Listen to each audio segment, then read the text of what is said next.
Hello, today we're going to be talking about D&D and, well, sports. Saddle up. So, how do these two work together? Usually one side is nerds playing with math and doing, thinking of elves and stuff, and the other are jocks, the football players and the football players, baseball play, they're in a grind.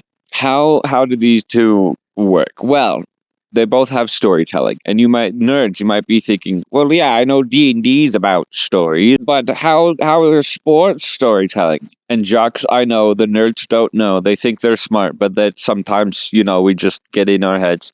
But sports are just as much storytelling as D&D is, and just as much as plays. They literally are in arenas with an audience. And the cool games that are close, everyone's at the edge of their seats. So both are equally valid storytelling mediums. Well, I'm here to say, why not combine? Watching sports in the arena, sitting in the stands, I'm bored as heck. I'm sorry, it's not entertaining for me. But I see the appeal to some people, but for me, and I feel like the other nerds, we see people just running around chasing a ball. Not fun for us, because we're like, we want swords and magic. We nerds, we don't know. And I'm here to enlighten said nerds that sports, if you're in it, it's freaking hype. It's actually just freaking sweet, all right? And we don't see it. Nerds, we don't see it. But there's a way we can learn, and that is through movies and media, which take storytelling to the next level.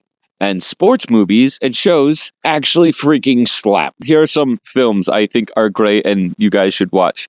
Friday Night Lights, Karate Kid. Martial arts counts as a sport, dude. He literally goes to a competition. Cool Runnings, McFarland, Remember the Titans, Breaking Away, Rocky, When We Were Kings. They made a documentary, freaking sick, which for a nerd, it's like a documentary about a sport. I'm gonna pat. No, it freaking slaps. Watch it. It's really cool. And for us nerds who watch anime and crap, and good shows to us, but the world's probably like, I don't know, yeah, it's kind of nerdy. Blue Lock and Haiku, freaking killer shows that have helped me realize this because I'm a nerd. Sports are freaking sick. Now I wanna get into why. Sports for storytelling is sick because it has clear objectives and interesting tactics.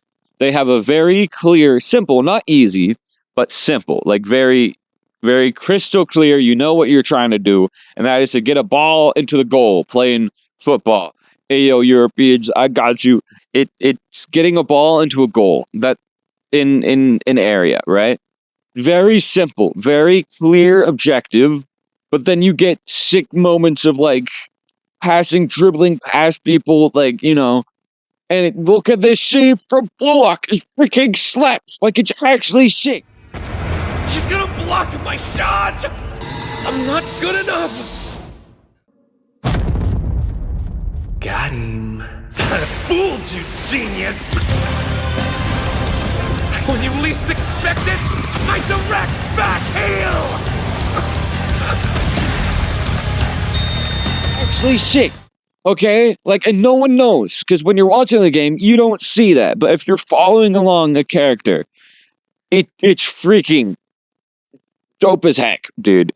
We need this in D&D. We need this in D&D.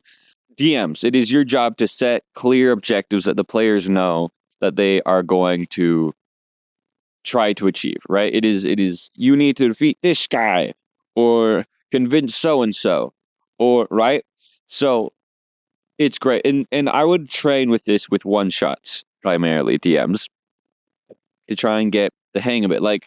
I ran a boat race one-shot where everyone had boats and you were racing.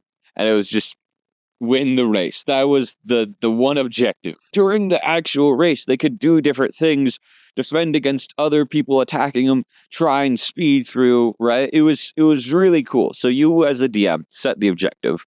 Tactics, okay, if you're the DM, you don't have to worry about tactics. That's the player's job, and they will do it freaking flawlessly because players are really smart. You may think they're not good when it comes to puzzles, which you're right, they're not. But when it comes to try anything to win this objective, they'll get it. They'll figure out a fun way, like like how my players won the boat race is they cast enlarge on their ship so that it would be bigger and therefore cross the finish line first.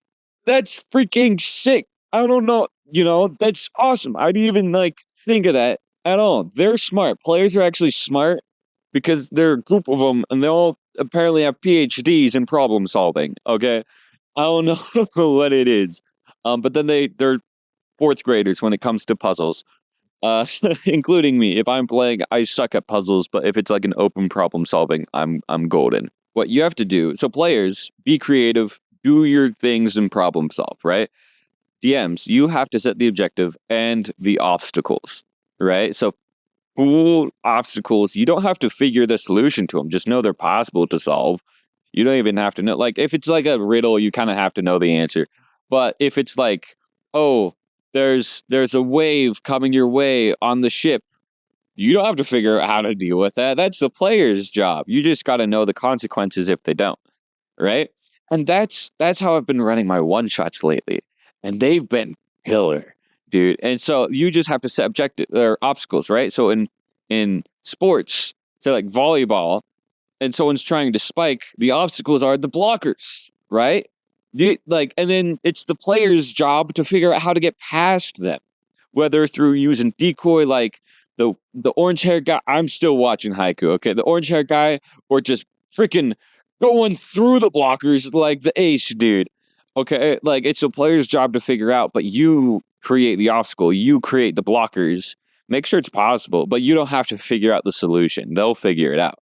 And so it kind of frees you as the DM from needing to figure out the solutions. You just set the problems, make sure they're possible to do, and accept the cool things your players are trying to do. Even if they cheese the game a little bit, let them have it because they figured out how to cheese the game. That's part of D&D. There's rules and mechanics there, and they're meant to be bent, broken, abused, and just have a fun time.